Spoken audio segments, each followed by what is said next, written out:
Fala, nação alvinegra, tudo bem com vocês? Então, basicamente, vamos explicar agora a situação política do clube, né? Desde quando Augusto Melo foi eleito, ou seja, ele foi colocado para tirar a chapa de Duílio Monteiro Alves, né? Que a chapa seria da renovação e transparência, né? Essa renovação praticamente não trazia nenhum fruto para o clube, se dizia transparente, mas de transparente só mostrava só os podres, né? Os podres, como por exemplo, 5 anos sem título, a torcida elegeu Augusto Melo apenas para poder tirar a chapa do Duílio, e não em cima do Augusto, né? Que o Augusto realmente ele tem a fama dentro dos bastidores, né, de Pinóquio. Contar realmente como que vai ser o desfecho dessa história política dentro do clube, né? Augusto Melo entra para tirar o Duílio, né, praticamente, ali em 2 de janeiro de 2024. Uma decisão muito acirrada, debate muito acirrado na Gazeta Esportiva. Ele caracteriza-se como o 36º presidente do Corinthians.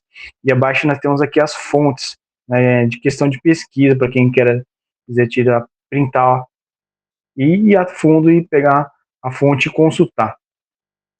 Nós temos aqui também resquícios, né, da gestão do Duílio e renovação e transferência, ou enganação e transferência, né?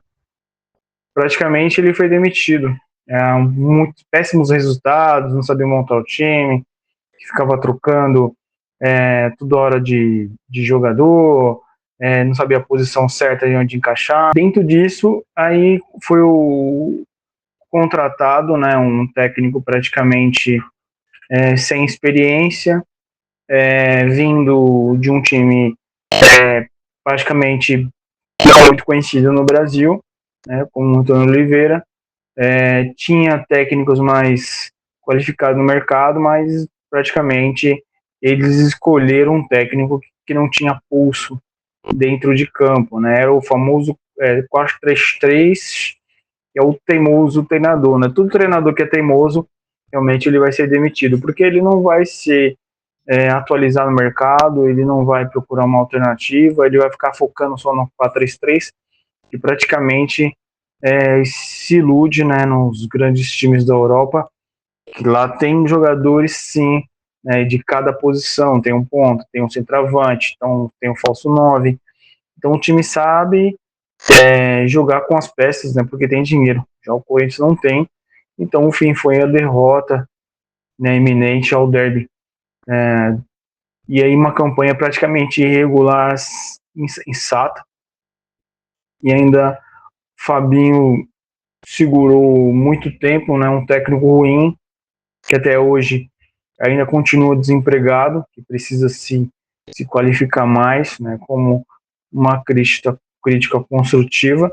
Temos várias demissões, né, praticamente iniciando um golpe que seria membros que seria de outras chapas, oposição Augusto Melo durante as eleições, entraram alguns técnicos e mais como cargos para poder em troca de apoio, né, para poder ser eleito.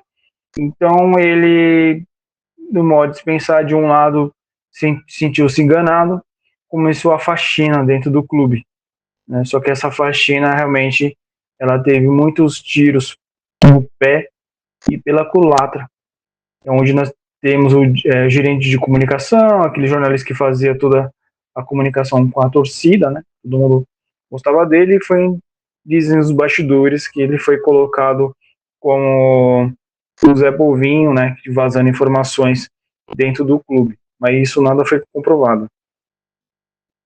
Copeiros também, de grande data ao longo do time, foram demitidos, desligados, esse motivo, falando que foi enxugamento de folha de pagamento. Pedro Silveira realmente ele pediu demissão, né, motivo de saúde, um grande economista, CEO da XP, né, então por isso que nos balanços patrimoniais a receita, de uma forma geral, ela ficou mais organizada. Tivemos também uma demissão muito lamentável, sem explicação, falando sobre questão de enxugar folha de pagamento. Né? Folha de pagamento de um funcionário é uma merreca. Para quem precisa vender jogador, não vende. Para quem precisa colocar o treinador para colocar o time para jogar. Para quem precisa colocar jogador para vitrine. Reativar o Sub-23 para participação de outras ligas, amistosos, campeonatos praticamente que pode inscrever jogadores não profissionais, né, dentro do Sub-23 para disputar, por exemplo, outras copas para poder mostrar a novos empresários e parceiros, agentes intermediários na questão de, por exemplo, Copa Kaiser, vai colocar Jogos Cidade, vai colocar o time para rodar, que não é federado, então não é uma questão de profissional, então eles poderiam sim jogar de uma forma inteligente e ser vendido, né? É um clube que realmente fica à mercê de muito poder e pouca capacidade de gerir um clube, né? Nós tivemos também o afastamento dos ex-CEO do Corinthians, né? Porque ele não conseguia trabalhar no clube. Muitos profissionais que se afastaram pediram demissão. Essa foi a reclamação deles, que não conseguiam trabalhar. Uns diziam que era ex-vice, Marcelo Mariano, outros disseram que era o Augusto Melo, né? Teimosia.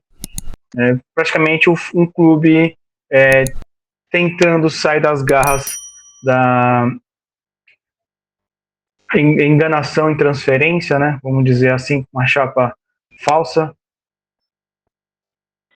Nós tivemos também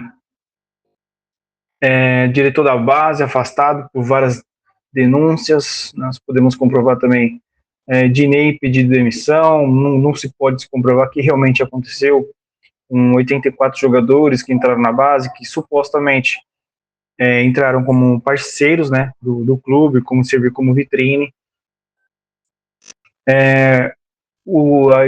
A imagem mais impactante, né, um presidente do Brasil, de um clube grande, né, reconhecido mundialmente, aquele que foi viajar a Tóquio, né, em 2012 contra o Chelsea, Japão. Agora temos um presidente que praticamente vai sair pelas portas dos fundos, né? Agora indiciado e praticamente vai ser investigado a fundo onde teve a origem de todo o dinheiro, para verificar se ele é inocente ou será réu, né? Desde que um juiz aceite a denúncia e praticamente Augusto Melo precisa sim pedir afastamento. Quanto tempo, mais tempo ele fica dentro do clube, mais tempo o ar fica tóxico na parte política. Com isso, parte tóxica, os jogadores não conseguem ter um raciocínio quando é perguntado na mídia. Lógico que o jogador ele quer só entrar em campo, ganhar o dinheiro dele e ir para casa. Mas praticamente as pessoas perguntam, né? Então perguntas levam a respostas sem um destino mais claro. E por fim nós temos aqui Rosolar Santoro, que realmente ele não conseguiu pagar dívidas, uma parcela do Rojas, porque não tinha dinheiro em caixa. Então, se você não tem dinheiro em caixa, como que você vai pagar um jogador?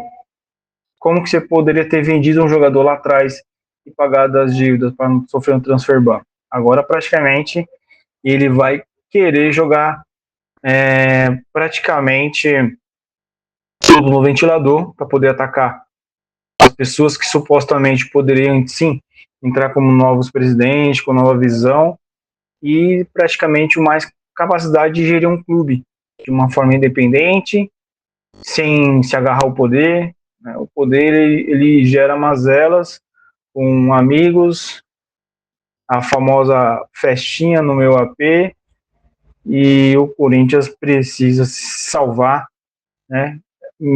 Como ele não vai fazer o pedido de renúncia, precisa sim ter o impeachment e sim o novo presidente fazer o clube de uma forma melhor. E praticamente é isso, né, que Augusto Melo entrou pela porta da frente, teve a oportunidade de fazer um clube melhor, assim, nas suas propostas, né, propostas bonitas, mas no modo de fazer não foi tão lindo, não. E sim, agora, chegando no fim da linha, né, a primeira votação agora, dia 27 de maio, a vergonha, né, vergonha, e a vergonha vai se estender até a votação de segunda-feira, né, onde o Corinthians, torcedor apaixonado, ele vai sim ficar muito mais triste que um presidente ele arrasta a imagem do clube praticamente na porta do fundo do boteco. E o destino do Corinthians vai precisar sim se transformar numa SAF, né? A SAF é um clube, é uma entidade empresarial, vai colocar todos os cargos de técnicos, né? Ninguém vai ser mais poderoso do que o outro, vai ter um CEO, ele vai delegar poderes, vai ter realmente uma transparência melhor, tanto na auditoria quanto numa consultoria. A consultoria ela foi feita, mas foi feita errada, né? Então foi se vendido uma auditoria e colocado sim uma consultoria no clube. Então praticamente venderam ali uma imagem que iriam abrir as contas, mas não abriram as contas. E agora nós temos agora que colher o pato e pagar o pato segunda-feira e na outra próxima votação, aí sim para poder ter um impeachment de Augusto Melo.